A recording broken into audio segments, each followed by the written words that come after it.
Yo, oh my god, we are back. I know some of you thought I was gone for good, shame on you, but I could never survive without being able to rant into the void about our beloved and hated industry for very long. Now, the truth is, I spent about a month visiting family and friends because if I don't get out of LA every few years, I go crazy, but then immediately upon my return, I got COVID from my girl, so that was super fun. But I'm back now, everybody can rest easy.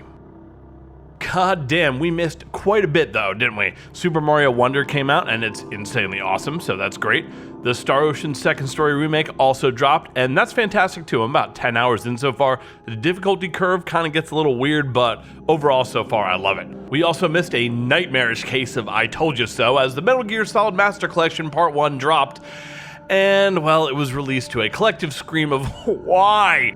Yep, just like I tried to say before I went on vacation, it's a pile of garbage. It was always going to be a pile of garbage. We knew it was going to be a pile of garbage. Now, if you have a jailbroken Switch, maybe grab it anyway just for posterity's sake, but if you would have to pay for it, don't. Another one to add to the I Am Jack's complete lack of surprise column is the campaign for Modern Warfare 3 being complete unmitigated horror. Yeah, I'm not sure why people didn't see that one coming, but, you know, for your sake, I am sorry. But I mean, let's be honest, we all knew that this was the only way the entire redo of the Modern Warfare brand was going to end. In disappointment. Yeah, big shocker. It was a terrible idea, and it remains a terrible idea. For the love of God, make something fucking new, maybe.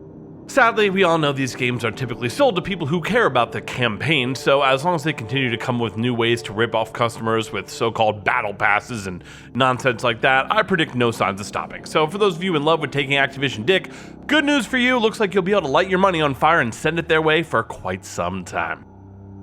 Let's see, what else? Oh, Overwatch continues to disappoint, so no surprise there. That game was only good for about 5 minutes 3 years ago anyway. Redfall has completed its journey into a coffin and being buried alive, so no shock there either. Spider-Man 2, actually, that came out. People seem to like it, so that's good news. If you are into that kind of stuff, hope you're enjoying it.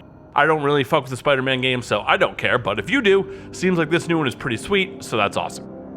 In other good news, it looks like Unity walked back their disastrous changes to their billing plans, and then their CEO quit, so that fucking rules.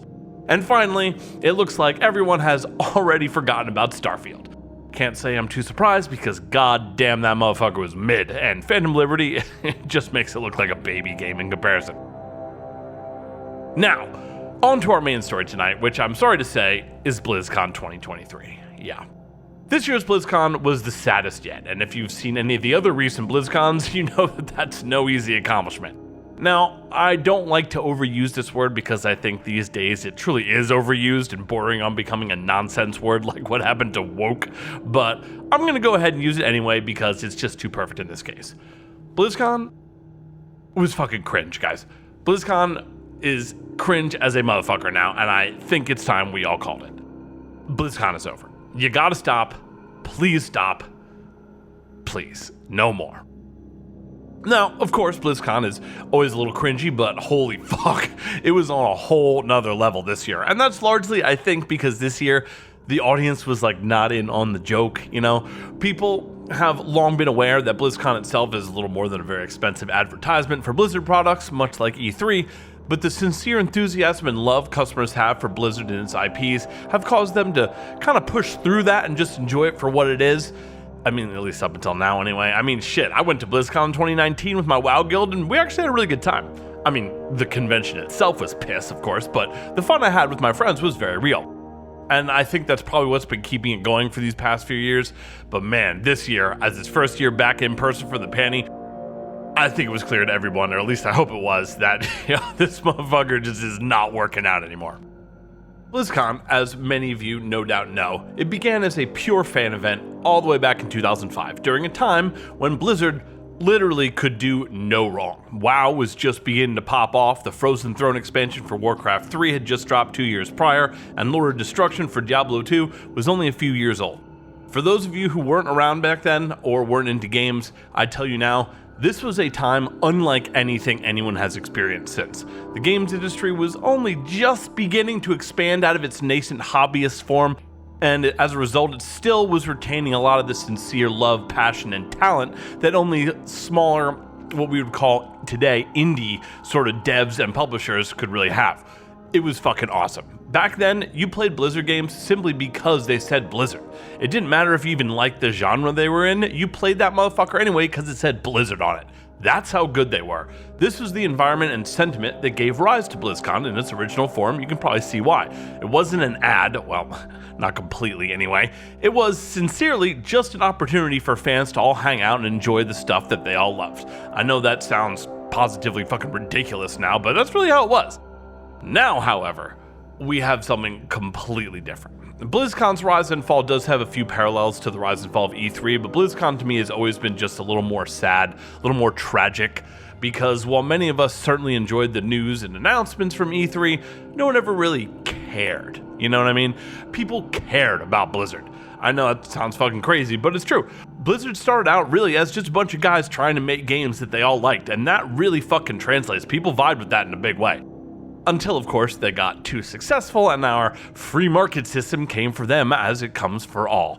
And as we know, no matter what type of company you are, no matter what industry you're in, and no matter what you do, once you hit a certain level of monetary value, everything stops being about you making that thing you love, and it becomes about following the rules for profit and loss and market cap for your industry.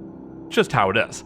No one's passion and sincerity survives becoming a big company. Of course, Blizzard started down that path quite some time ago, as the fact that they haven't made any good games in about a decade will clearly attest. But BlizzCon itself had been doing a pretty decent job of pretending otherwise, until recently, that is.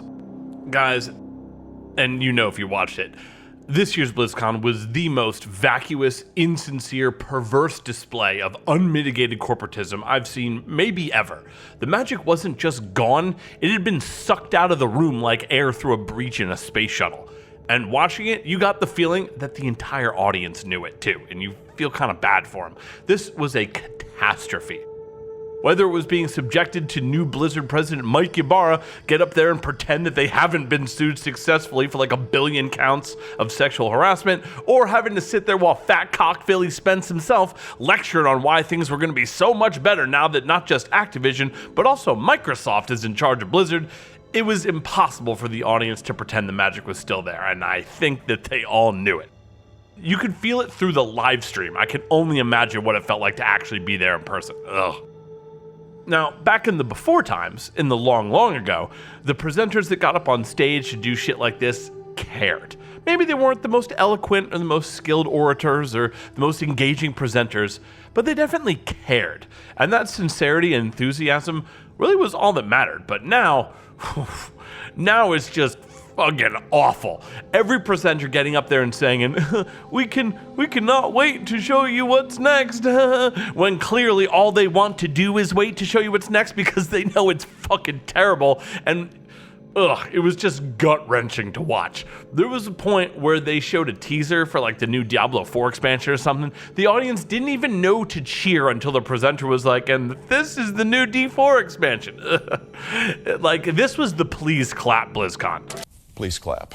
It was torturous. It was outrageously uncomfortable just watching all these people have to get up on stage and like be puppeteered around and with a cruel rictus plastered across their face act as though they're excited about a reskinned tower defense game for your phone, or like the 100th Hearthstone expansion that no one cares about, or whatever fucking product they were trying to sell.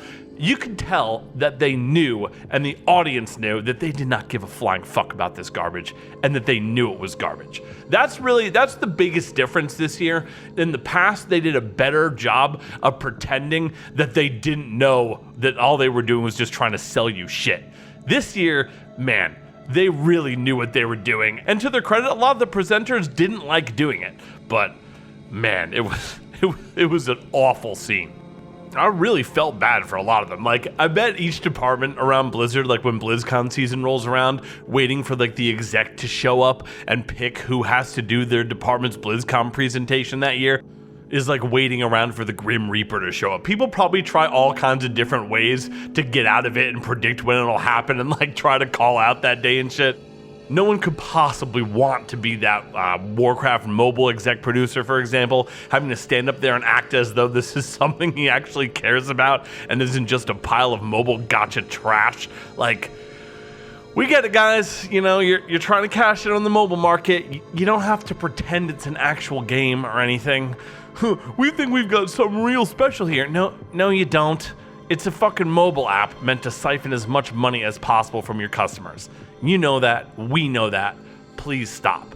Like, I'm not even saying that they shouldn't necessarily put out products like that. I mean, personally, I wish they wouldn't, obviously. But, you know, I understand that they're going to do shit like that. So why don't you just do it and just put out the ad for it on YouTube? You don't have to force people who spent hundreds of dollars to fly from all over the world to be there in person to see this kind of shit. You don't have to do it to them. You know what I mean? Like, upload the ad or whatever, that's fine, but don't fucking make poor Jeff and his fucking girlfriend who spent $800 to fly over here from fucking Europe have to fucking sit there and watch you lie to their face about how awesome the Warcraft mobile app is gonna be. Like, you don't have to do that, man. You know, like, it's just uncalled for.